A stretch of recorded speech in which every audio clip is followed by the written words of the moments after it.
বহুদিন ধরে বহু ক্রোশ দূরে বহু ব্যয় করি বহু দেশ ঘুরে দেখিতে গিয়াছি পর্বতমালা দেখিতে গিয়াছি সিন্ধু দেখা হয় নাই চক্ষু মেলিয়া ঘর হতে শুধু দুই পা ফেলিয়া একটি ধানের শীষের উপর একটি শিশির বিন্দু। আমরা এখন আছি নদিয়ার মায়াপুরের নিদয়া ঘাটে।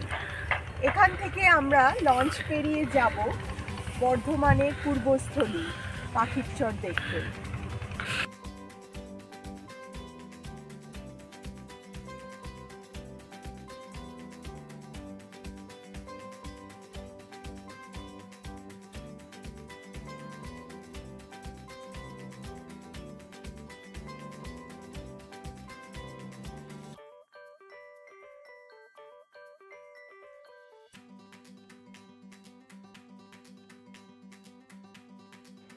এখনও যদি আপনি আমাদের চ্যানেলটি সাবস্ক্রাইব না করে থাকেন তাহলে প্লিজ করে দিন, এতে আমরাও আরও ভিডিও আপলোড করার অনুপ্রেরণা পাব।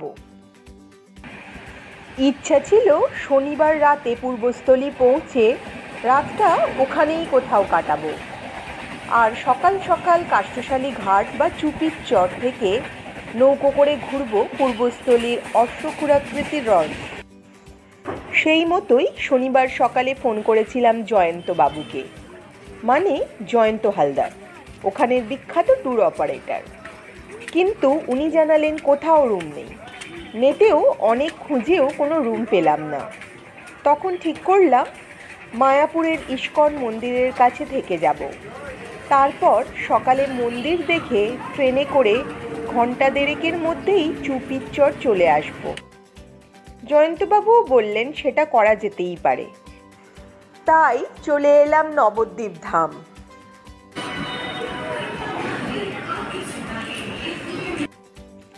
ওখান থেকে অটোতে করে গেলাম মায়াপুর ঘাট।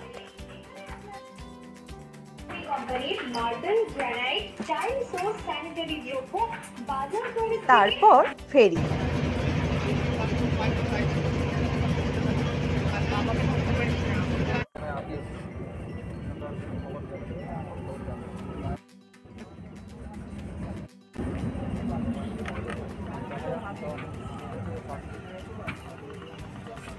তারপর আবার অটো করে মায়াপুর মন্দিরের সামনে একটা হোটেলে।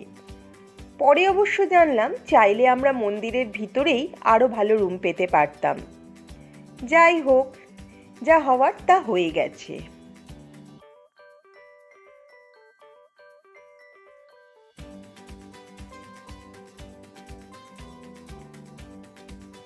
সকালে মন্দির চত্বরটা ঘুরে নিলাম।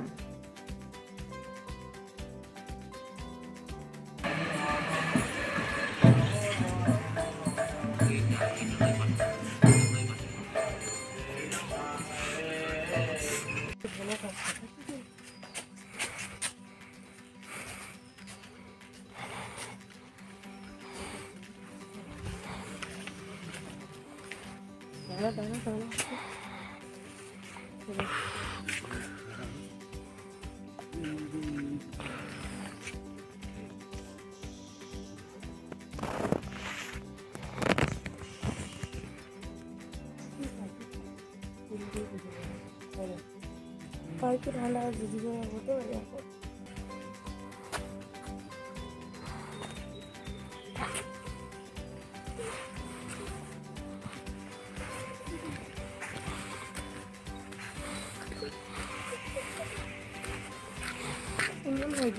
फ्लावर बॉर्डर दिया।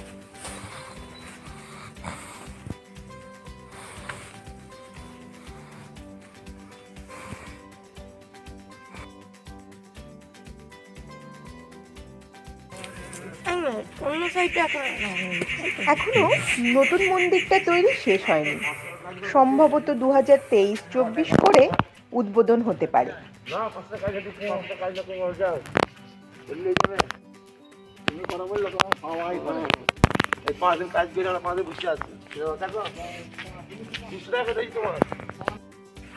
শো টাইম দেখা যাচ্ছে।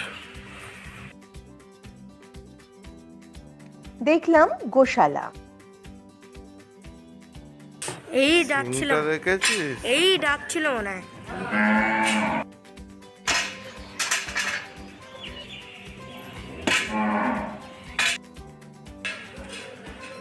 এই দেখে ওর সিং দেখাতে এসছে।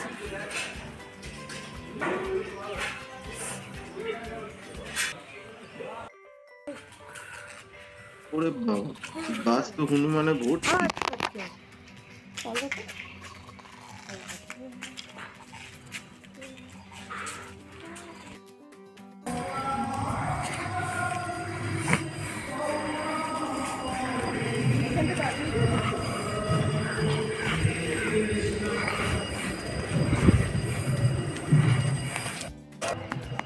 মন্দিরে আরো কিছুক্ষণ বাদে ঢুকতে দেবে। আচ্ছা চলো বেরিয়ে যাই। হ্যাঁ চলো বেরিয়ে পড়ি।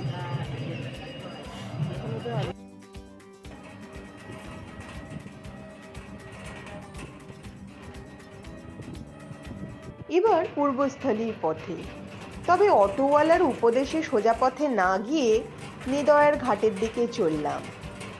এদিক দিয়ে নাকি তাড়াতাড়ি হবে আর সস্তাও হবে।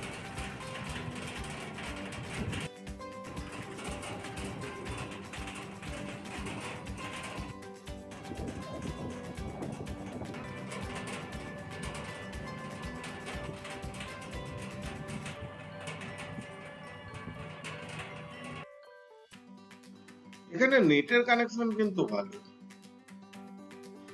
এখানে হুগলি নদীর কি স্রোত দেখেছো?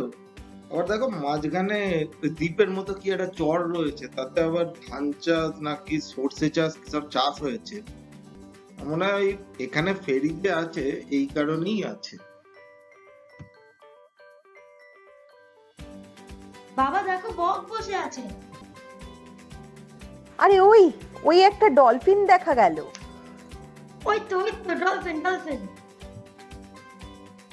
এখানে এসে এত পরিষ্কার ডলফিন দেখতে পাবো কখনো ভাবিনি।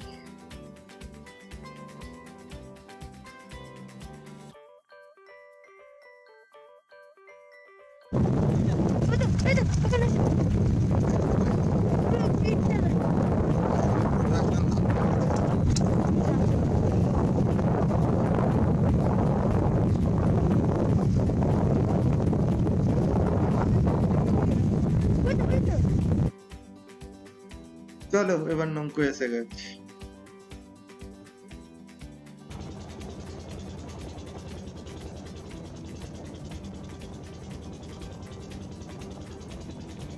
এর আগে কখনো এমন ডলফিনের ছবি নিতে পেরেছো? দেখলে তো রাধা মাধব চাইলেই সব হয়। এবার দেখা যাক তোমার রাধা মাধব আমাদের ঠিকঠাক জায়গায় পৌঁছে দেয় কিনা।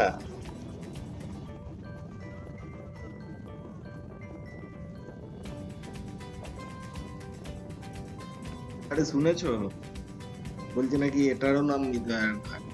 মানে যেটা থেকে আমরা এলাম সেটারও নাম নিদয়ার ঘাট, এটারও নাম নিদয়ার ঘাট।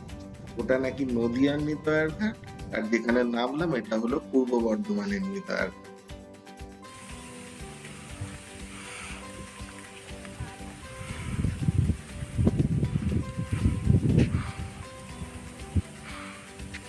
অটো না নিয়ে বরঞ্চ চলো হেঁটে হেঁটেই যাই, বলছে তো সামনেই। প্রকৃতিকে আরো একটু উপভোগ করি।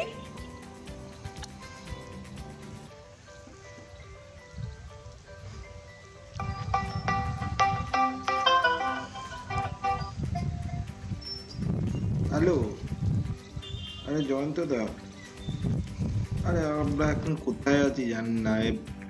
কি নিদয়ার ঘাটে নামলাম, তারপর বলছে এই সামনে কি পাখির চর আছে, ওখান থেকে নাকি নৌকো পাওয়া যাবে। কাষ্ঠসালের ঘাট তো কেউ এখানে বলতেই পারছে না যে সেটা কত দূর, কিভাবে যাব। যাই দেখি নৌকোর ঘাটে গিয়ে পৌঁছিনি। আরে বুঝতে পারছি, কিন্তু আপনার নৌকো যদি না থাকে কি, এই পাখির চর ব্যাপারটা, মানে পাখির চরটাই কি আপনার টুপির চর নাকি, আমি তো কিছুই বুঝতে পারছি না।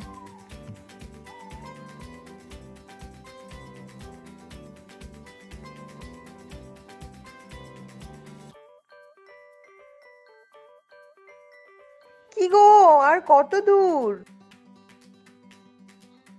অসাধারণ। এত বড় বড় সোর্সের ক্ষেত আমি এর আগে পশ্চিমবঙ্গে আর কোথাও দেখিনি।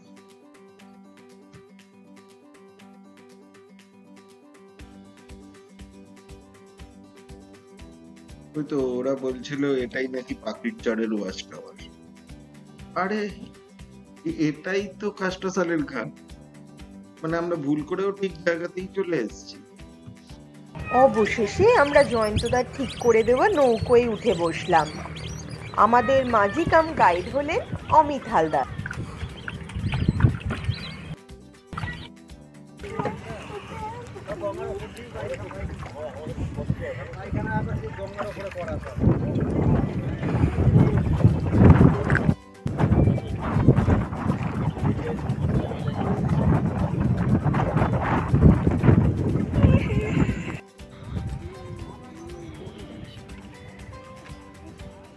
এরাও কি এখানেই ডিম পাড়ে?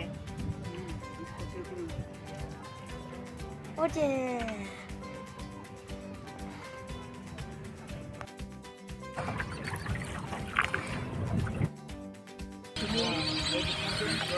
Wow, দেখ ও নো সেই এতে দেখেছি, Oh no! সিনেমাটায় দেখেছিলাম।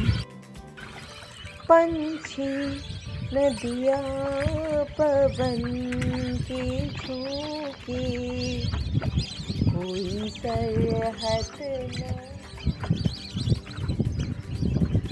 पंछी नदिया पवन के झोंके कोई सरहद न इन्हें रोके।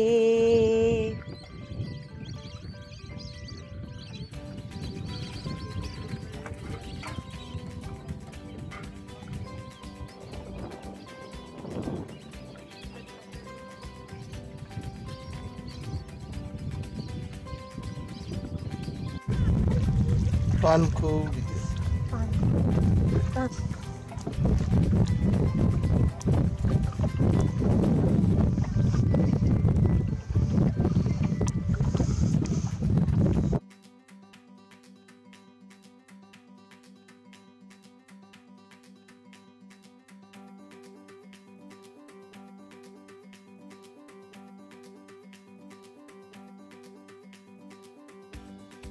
অসপ্রে নামের এক ধরনের রিভার হক এখানে বিখ্যাত। তার সাইটিং ভাগ্যের ব্যাপার, আর তাই তার ছবি তুলতে কাতারে কাতারে ফটোগ্রাফাররা ভিড় জমায়। এগুলো পোচার ডাক। তবে পোচার ডাকের ছবি তোলার ডিমান্ড কিছু কম না। পোচার ডাকের মাথার রং দারুণ।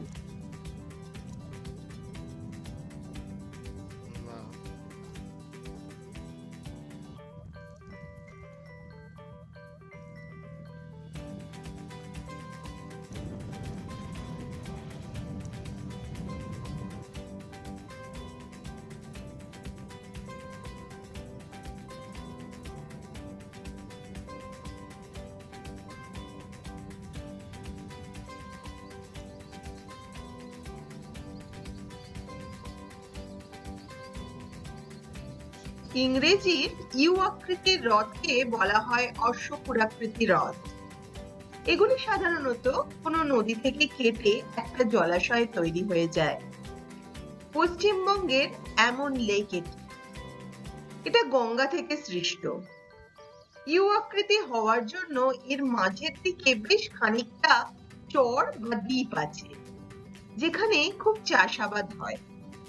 তবে এবছর বৃষ্টি বেশি হওয়ায় অনেক জমি অনেক দেরিতে জলের ওপরে উঠেছে।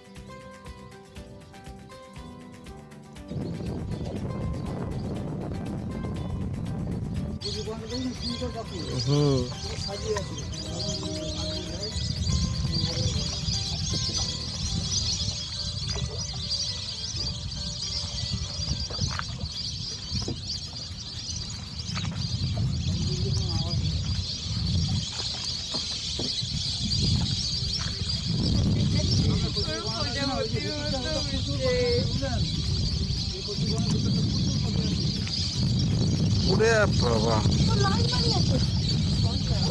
এইখানে দেখ, এইখানে দেখ।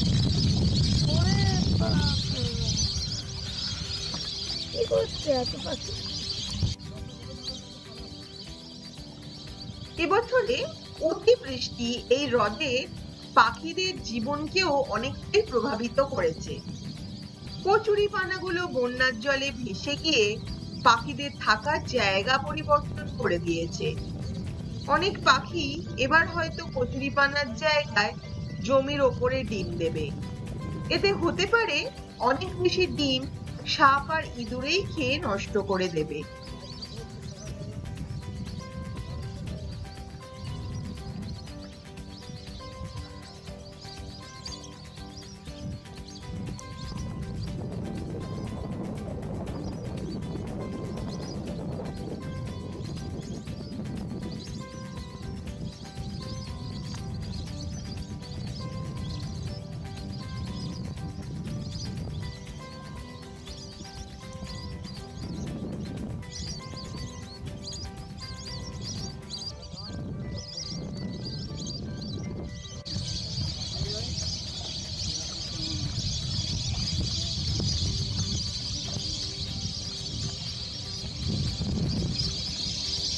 ওরে বাবা, এ তো পুরো মনে হচ্ছে প্রজাপতি উঠছে।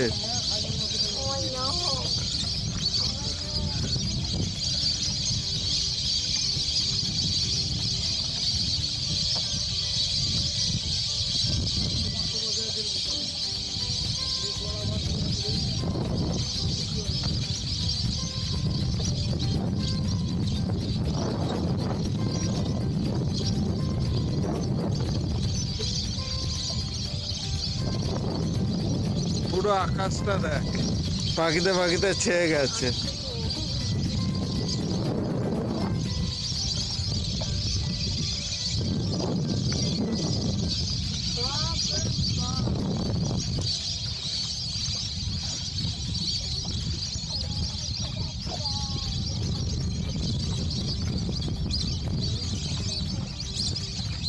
এইটুকু কচুরিপানার মধ্যে তাহলে কত পাখি থাকতে পারবে?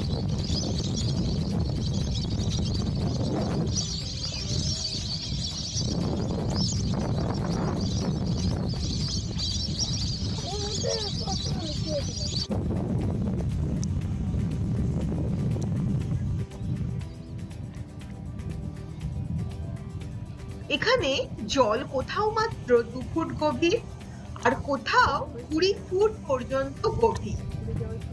এখানে অনেক বড় বড় মাছ পাওয়া যায়। এখানে জেলেদের জালকে অনেক নিচে পর্যন্ত নিয়ে যেতে হয় কিছু জিওল মাছ ধরতে। তাই তারা জলের নিচে গিয়ে কাটা গাছের ডাল পুঁতে পুঁতে জাল আটকে দিয়ে আসে। এই করতে গিয়ে তাদের জলের নিচে অনেকক্ষণ কাটাতেও হয়। আমাদের মাঝি অমিতদা বলেছিল এতে নাকি অনেক সময় জলের নিচে অক্সিজেনের অভাবে তাদের মুখ দিয়ে রক্তও উঠে আসে।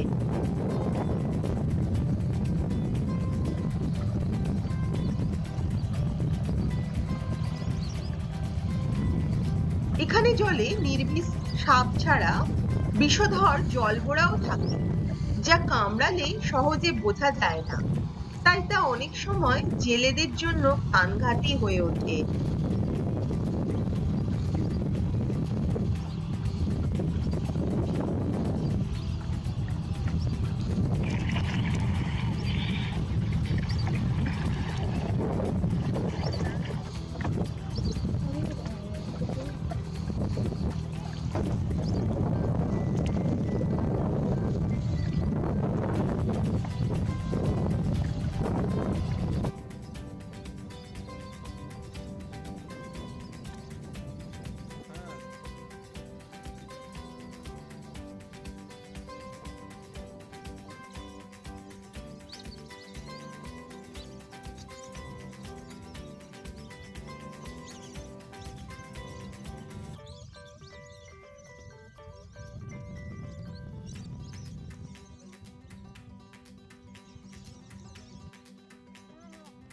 নীল রঙের সোয়াম ফেন খুব সুন্দর দেখতে, যেন জলের ময়ূর।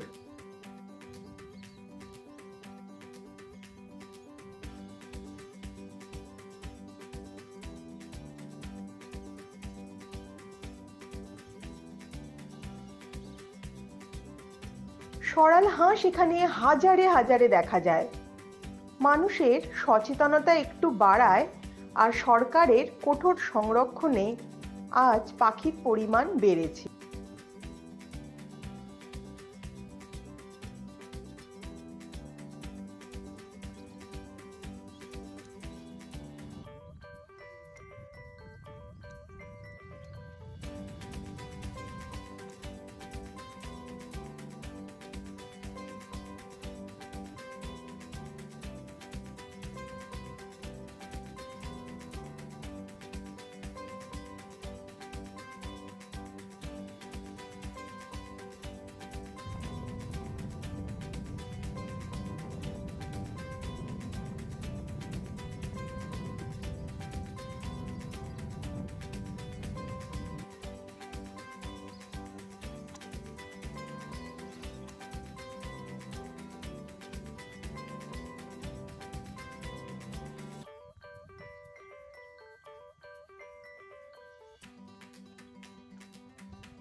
সকাল 10:30টায় নৌকা চড়া শুরু করে দুপুর 1টায় লাঞ্চ করতে নামলাম।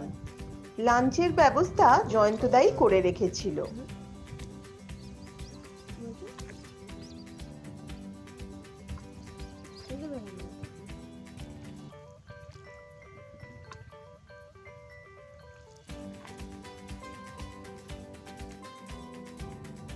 দুপুর 2টোর সময় আবার নৌকোয় উঠলাম। এবার অন্যদিকে যাব। একসময় এখানে লোকেরা খুব পাখি শিকার করত। বাইরে থেকেও লোকে আসতো পাখি শিকার করতে, কিন্তু আজ তারা সচেতন।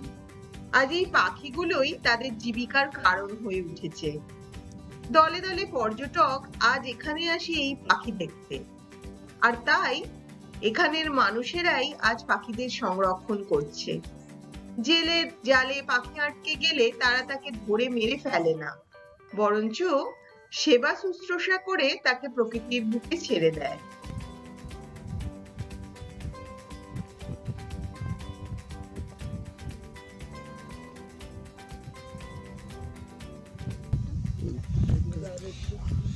তুলতে পারিনি ঠিক করে,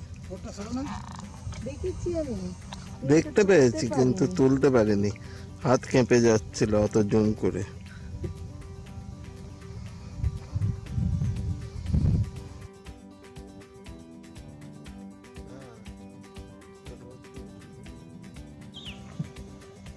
ফিঙে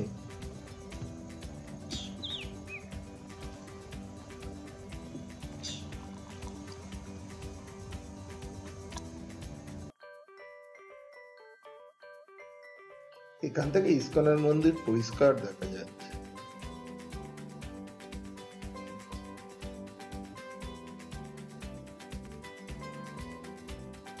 চললাম আমাজনের দিকে। গঙ্গা থেকে একটা সরু পথে জল এই হ্রদে ঢোকে, আর সেখানে খুব ঘন জঙ্গল হয়ে থাকে। তাকেই এরা আমাজন বলে।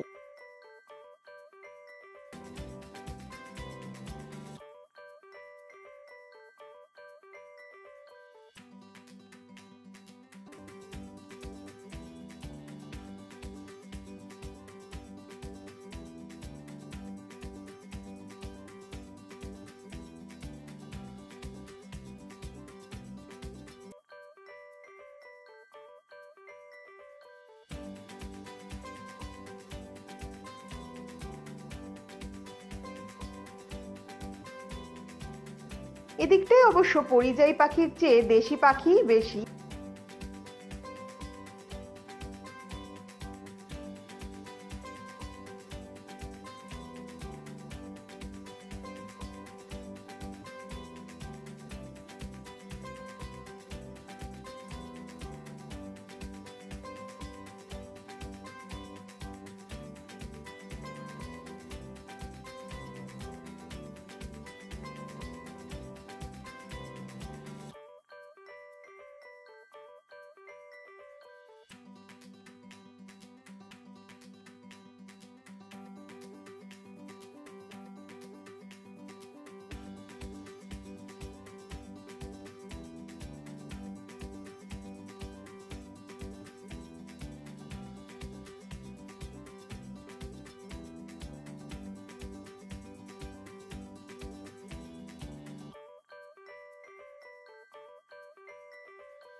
অমিত দা এবার একটু তাড়াতাড়ি চালান, 5টা বেজে গেল। এবার ট্রেন ধরতে হবে, নাহলে আবার ট্রেন পাবো না, মুশকিল হয়ে যাবে।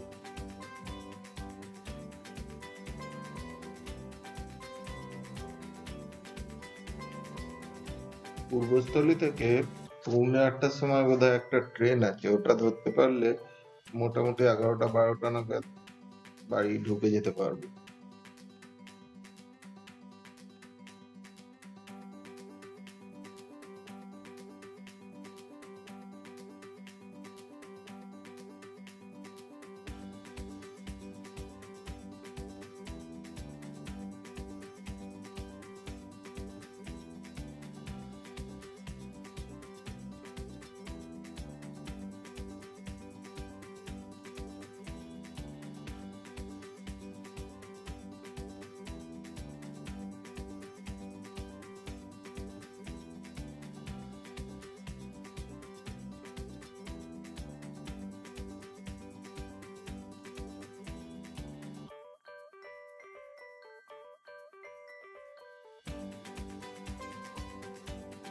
সব পানা তো ভেসে ভেসে এদিকেই চলে এসেছে।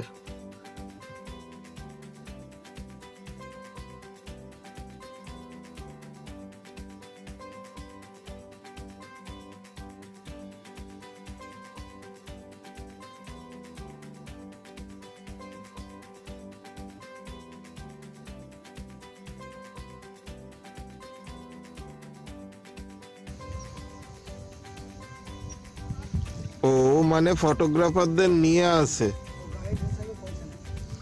আপনার গাইড থাকলে একটা নৌকা যদি 1000 টাকা ভাড়া হয়, গাইডও 1000 টাকা ভাড়া।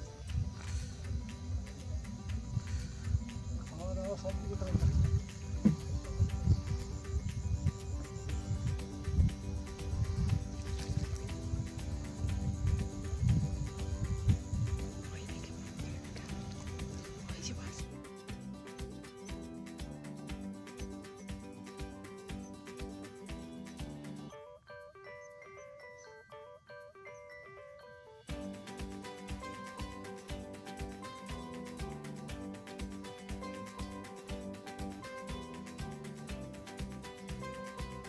সন্ধ্যাবেলা ফেরার সময় এক অসাধারণ ঘটনা ঘটলো।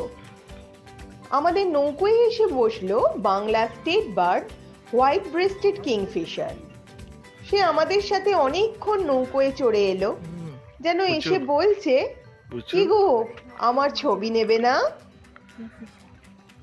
আস্তে করে উঠবে।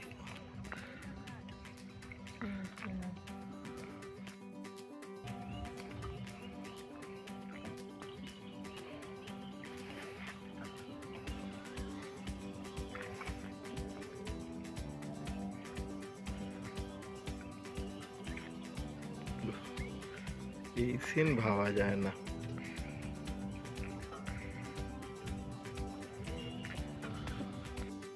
7 ঘন্টা নৌকোয় বসে কখন কিভাবে যে কেটে গেল বুঝতেই পারলাম না।